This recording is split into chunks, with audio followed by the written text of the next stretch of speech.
1969년 겨울 경북 청송의 산골 마을은 온통 흰 눈으로 뒤덮여 있었다.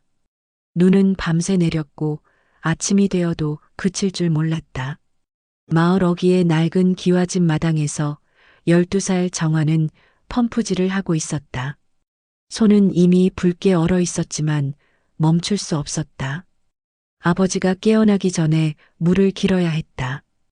펌프 손잡이를 위아래로 움직일 때마다 삐걱거리는 소리가 새벽 공기를 갈랐다. 정화는 숨을 참으며 조심스럽게 움직였다. 소리가 너무 크면 안방에서 고함이 날아올 테니까. 물동이가 가득 차자 그녀는 두 손으로 들어 부엌으로 향했다. 발밑에 눈이 뽀드득거렸다. 부엌에서는 어머니가 벌써 아궁이에 불을 지피고 있었다. 40이 갓 넘은 나이였지만 어머니의 등은 훨씬 더 늙어 보였다. 정화는 물동이를 내려놓고 어머니 옆에 쪼그리고 앉았다. 엄마, 내가 할게. 어머니는 고개만 살짝 저었다. 말이 없었다. 이 집에서 여자의 말은 공기보다 가벼웠다. 정화는 어머니가 쌀을 씻는 모습을 지켜봤다. 거친 손이 찬물에 담긴 쌀알을 뒤적였다. 그 손에는 어제 맞은 멍자국이 아직 남아 있었다. 정화야, 방문이 열리며 오빠 도연이 나타났다. 21살의 장남. 이 집안에서 아버지 다음 가는 권력자. 정화는 본능적으로 고개를 숙였다. 학교 안 가냐? 오늘은 눈이 많이 와서. 핑계 대지 마. 어차피 여자 공부시켜봤자 시집이나 갈 건데. 도연은 부엌을 한 바퀴 둘러보더니 마당으로 나갔다. 정화는 가슴을 쓸어내렸다. 오빠의 시선이 자신에게 머무는 시간이 길어질수록 뭔가 나쁜 일이 생기곤 했다. 해가 떠올랐지만 하늘은 여전히 잔뜩 흐렸다. 정화는 마루에 앉아 헝겊 신발을 꿰매고 있었다. 학교에 가고 싶었다. 친구들과 운동장에서 뛰어놀고 칠판에 쓰인 글자를 소리내어 읽고 싶었다. 하지만 그녀의 세상은 이 집 마당과 뒷산 논밭, 그리고 헛간이 전부였다. 밥이다. 아버지의 목소리가 안방에서 울려 퍼졌다. 정화는 재빨리 바늘을 내려놓고 부엌으로 달려갔다. 어머니와 함께 밥상을 들고 안방으로 들어갔다. 아버지는 이불을 덮은 채 담배를 피우고 있었다. 방 안은 매캐한 연기로 가득했다. 왜 이제야 오냐? 죄송합니다. 정화는 상을 내려놓고 재빨리 물러났다. 아버지의 기분이 나쁠 때는 가까이 있지 않는 게 상책이었다. 방문을 닫는 순간 안에서 그릇 깨지는 소리가 들렸다. 이어서 어머니의 작은 비명. 정화는 두 손을 꽉 쥐었다. 들어가고 싶었다. 어머니를 지키고 싶었다. 하지만 그녀는 12살이었고 이 집에서 가장 약한 존재였다. 오후가 되자 눈이 그쳤다. 정화는 헛간 앞에서 장작을 패고 있었다. 도끼질을 할 때마다 나무가 쪼개지며 날카로운 소리를 냈다. 손바닥에는 물집이 잡혔지만 멈출 수 없었다. 오늘 밤 아궁이에 넣을 장작이 부족했다. 정화야, 이리 와봐. 헛간 안에서 도연의 목소리가 들렸다. 정화의 심장이 빠르게 뛰기 시작했다. 도끼를 내려놓고 천천히 헛간으로 걸어갔다. 문을 열자 어둠 속에서 오빠의 실루엣이 보였다. 오빠, 무슨 일이야? 들어와. 문 닫고. 정화는 뒤로 물러서려 했다. 하지만 도연이 그녀의 팔을 낚아챘다. 힘이 셌다. 정화는 비명을 지르려 했지만 목소리가 나오지 않았다. 이 마을에서, 이 집안에서 여자아이의 비명은 누구도 듣지 않는다는 걸 알고 있었으니까. 해가 지고 마을은 다시 어둠에 잠겼다. 정화는 헛간 구석에 웅크리고 앉아 있었다. 몸이 떨렸다. 추위 때문만은 아니었다. 그녀는 창틀 사이로 새어 들어오는 달빛을 바라봤다. 저 달은 이 집을, 이 마을을 비추고 있지만 아무것도 바꾸지 못했다. 여긴 남자의 세상이야. 도연이 나가기 전에 남긴 말이 귓가에 맴돌았다. 정화는 두 무릎을 가슴에 안고 눈을 감았다. 눈물이 흘러내렸지만 소리내어 울지는 않았다. 울음은 약한 사람의 것이고 약한 사람은 이곳에서 살아남을 수 없었다. 그날 밤 헛간 안에서 정화는 처음으로 생각했다. 여기서 벗어나고 싶다. 그 생각은 작은 불씨처럼 그녀의 가슴 한구석에 자리 잡았다. 아직은 너무 작아서 주변을 밝히지 못했지만 분명히 거기 있었다. 언젠가 이 불씨가 자라나 그녀를 이 얼어붙은 마을에서 데려갈 거라고 정화는 믿고 싶었다. 밖에서는 다시 눈이 내리기 시작했다. 1969년 겨울은 유난히 길고 혹독했다. 정화의 방은 헛간 옆 작은 골방이었다. 벽 틈새로 바람이 들어왔고 이불 한 장으로는 추위를 막을 수 없었다. 그녀는 밤마다 몸을 웅크리고 잠들었다. 하지만 잠은 쉽게 오지 않았다.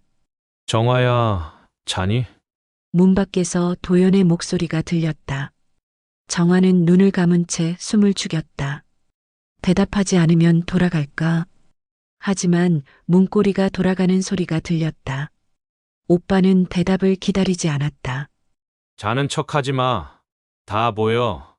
도연이 방 안으로 들어왔다.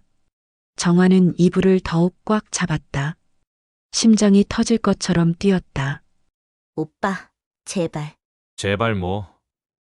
너가 뭘 안다고 제발이야? 도연의 목소리는 낮고 차가웠다. 그는 문을 닫았다. 밖에서는 아무 소리도 들리지 않았다. 안방에서 아버지의 코 고는 소리만 희미하게 들려왔다. 이 집에서 밤은 누구의 편도 아니었다. 다음 날 아침 정화는 평소처럼 물을 길었다. 어머니는 부엌에서 그녀를 힐끗 쳐다봤다. 무언가 묻고 싶은 눈빛이었지만 결국 아무 말도 하지 않았다. 이 집에서 질문은 사치였다. 대답할 수 없는 것을 묻는 건 서로를 더 고통스럽게 만들 뿐이었다. 엄마, 정화가 작게 불렀다. 어머니는 고개를 들었다. 나 배가 아파. 어디가? 그냥 자꾸 아파. 어머니의 손이 멈췄다. 그녀는 정화의 얼굴을 오래 들여다봤다. 그 눈빛에는 알고 싶지 않은 것을 알아버린 사람의 슬픔이 담겨 있었다. 견뎌. 어머니는 그 한마디만 남기고 다시 설거지를 시작했다. 정화는 부엌 문지방에 주저앉았다. 견디라고.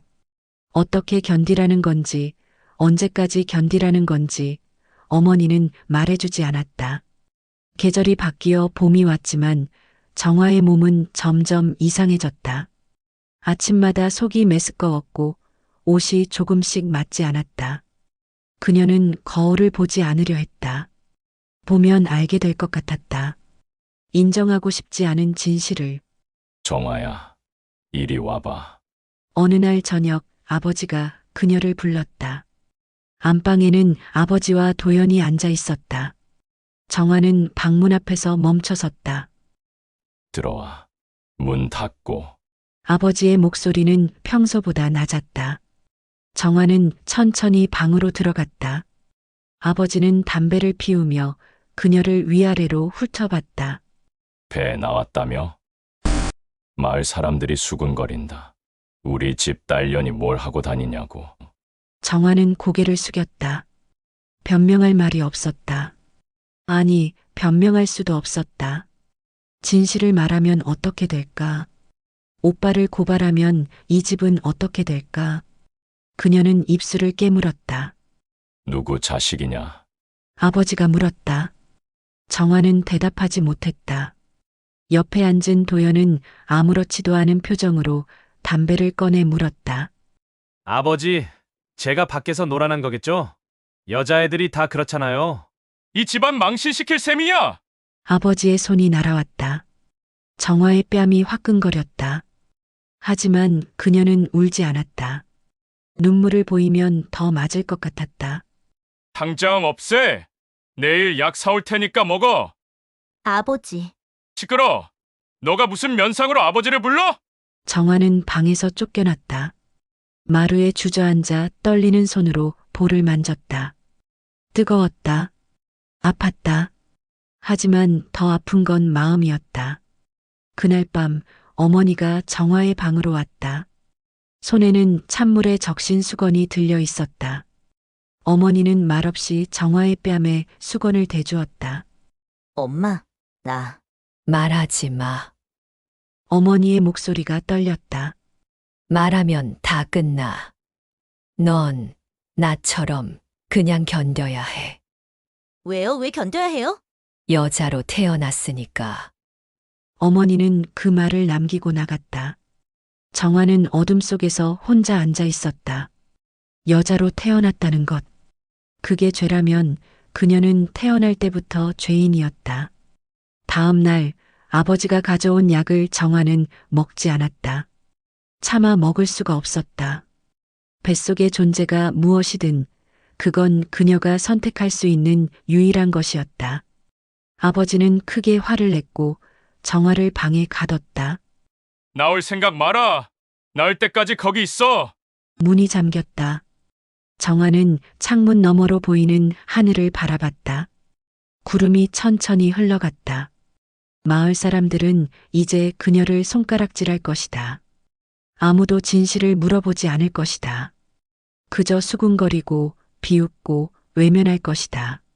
며칠이 지났다. 정화에게는 하루에 한 끼만 주어졌다. 어머니가 몰래 가져다 주는 밥 한 그릇. 어머니는 여전히 아무 말도 하지 않았다. 그저 밥그릇을 내밀고 빈 그릇을 가져갈 뿐이었다. 엄마, 나 여기서 어떻게 되는 거예요? 어느 날 정화가 물었다. 어머니는 한참을 망설이다 입을 열었다. 낳고 나면 보낼 거야. 어디론가? 어디요? 몰라. 아버지가 정하실 거야.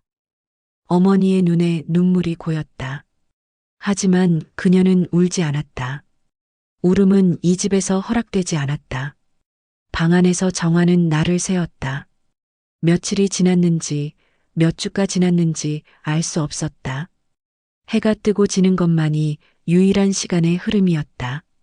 그녀는 배를 쓰다듬으며 작게 속삭였다. 미안해. 내가 이런 곳에 와서 뱃속에서 무언가 움직이는 느낌이 들었다. 정화는 처음으로 작게 미소 지었다. 이 아이만큼은 자신과 다른 삶을 살았으면 좋겠다고 그녀는 간절히 바랐다. 겨울이 다시 찾아왔다. 정화는 여전히 방 안에 갇혀 있었다. 하지만 이제 그녀는 결심했다. 살아남아야 한다고. 이 아이와 함께 어떻게든 이곳을 벗어나야 한다고.